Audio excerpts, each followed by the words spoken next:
Welcome. Next, I have the pleasure to introducing Mrs. Tulia Ekson, President of the IPU. Madam President, please take the floor.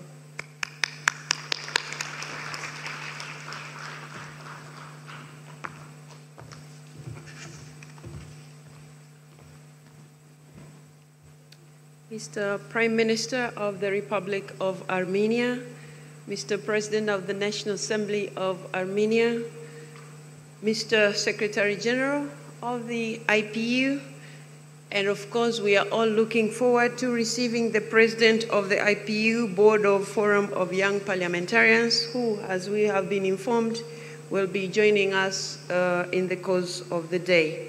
Dear colleagues, I am deeply honored to address you today at the Global Conference of Young Parliamentarians for the first time as IPU President. It is a pleasure to be welcomed so graciously in this beautiful city of Yerevan, where ancient history and modern aspirations intertwine.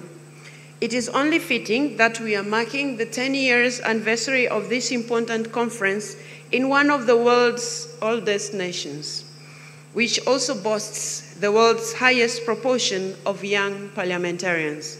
Mr. Speaker, Mr. Prime Minister, congratulations. I wish to extend my sincere thanks to the National Assembly of Armenia for providing such an outstanding setting for this conference. Armenia is not only leading by example on youth empowerment, but also on its hospitality and its commitment to fostering dialogue among nations. Mr. Speaker, we thank you for your hospitality, and we have all been very well received and well taken care of. Thank you so much.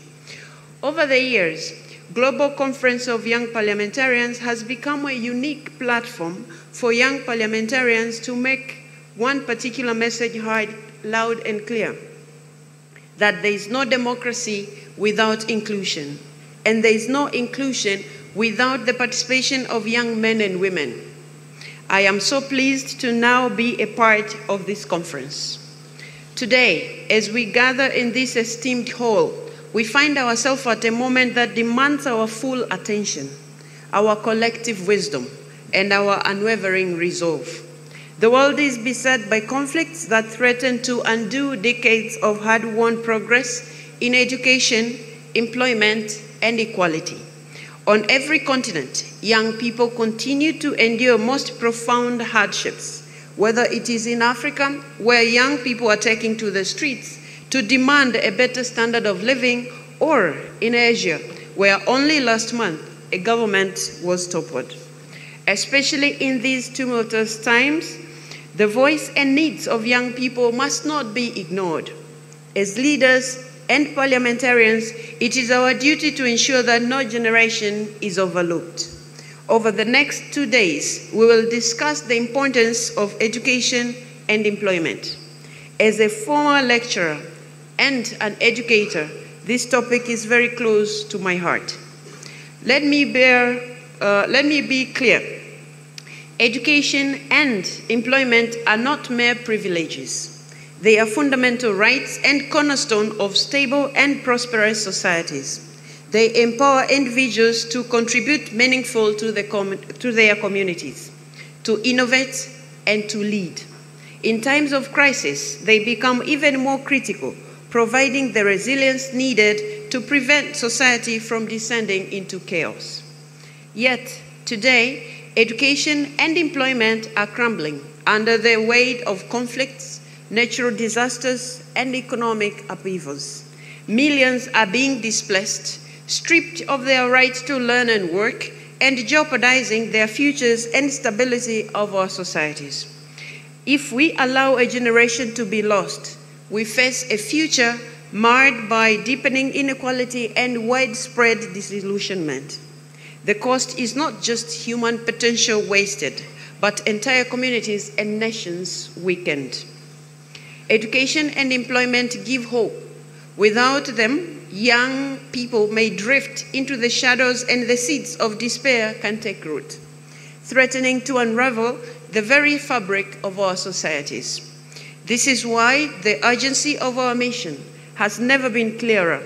We need to bring education and employment back to the center of our politics. We must double down. It is high time that access to education for all is guaranteed and delivered. This includes free and compulsory education for those in crisis situations, supported by flexible curricula, language programs, and teacher training. As more people are on the move, we also need to ensure that they can be productive workers in new environments. This requires greater investment in job investment and placement services, language assistance, and recognition of skills for newcomers. But above all, if we are to craft laws and policies for young people, we need young people at the heart of designing these initiatives. To echo the words of IPU's young members of parliament, no decision should be made about youth without youth. So how are we faring? Aside from success stories like Armenia, we have much work to do. Only 2.8% of members of parliament are under the age of 30, despite half of the world's population being in this group. Parliaments are not just legislative bodies. They are platforms for change. And to embody this change, they must reflect the people they serve. The more voices they are, the better our policies become. This is not just a moral imperative. It is the surest path to delivering to the people. We see this with youth in politics, and we also see this in another group, women. We know from IPU research that women members of parliament tend to prioritize social welfare in their work, and this has a positive impact for policies on education and labor. When more women are in political sphere, these areas receive increased attention and societies prosper. Yet women's leadership and political participation remain insufficient. Less than 25% of the world's members of parliament are women. And when it comes to young women, the situation is even worse. Only 1.4% of members of parliament are women under 30. This represents millions of voices unable to provide the solutions we need on education and employment. Of course, the same can be said for many other groups that face underrepresentation, marginalization, and even discrimination. People with disabilities, and the impoverished, minorities, and many more. We must tear down the structural and legal barriers they face, not only to protect their rights, but also because we need each and every one of us to contribute to better political decision. As the famous saying goes, leave no one behind. Dear colleagues, to enhance education and employment with all these rich perspectives, we need to firstly adapt education and employment support services to meet the needs of all segments of society, genders, and abilities. Education is the seed from which our leaders grow. Secondly, design institutional reforms for our parliaments, so our parliaments are accessible to all. This can include quotas, fair campaigning, financing, and supporting new aspirants in political parties. Thirdly, reform discriminatory laws wherever they exist. It makes no sense that one can be old enough to vote or serve in the army, but not old enough to run for office. Harness diverse voices in between elections through citizen outreach and parliamentary channels like committees and caucuses. Only when inclusion becomes a reality can we have education and employment that meet the needs of all.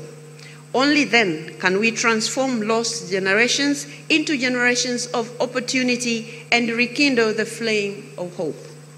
Ladies and gentlemen, speaking from one generation to the next, please know that we are committed to working with you towards this shared vision. In partnership, let's ensure no generation is lost, that education and employment are preserved, and that young people are empowered to lead. I thank you for listening.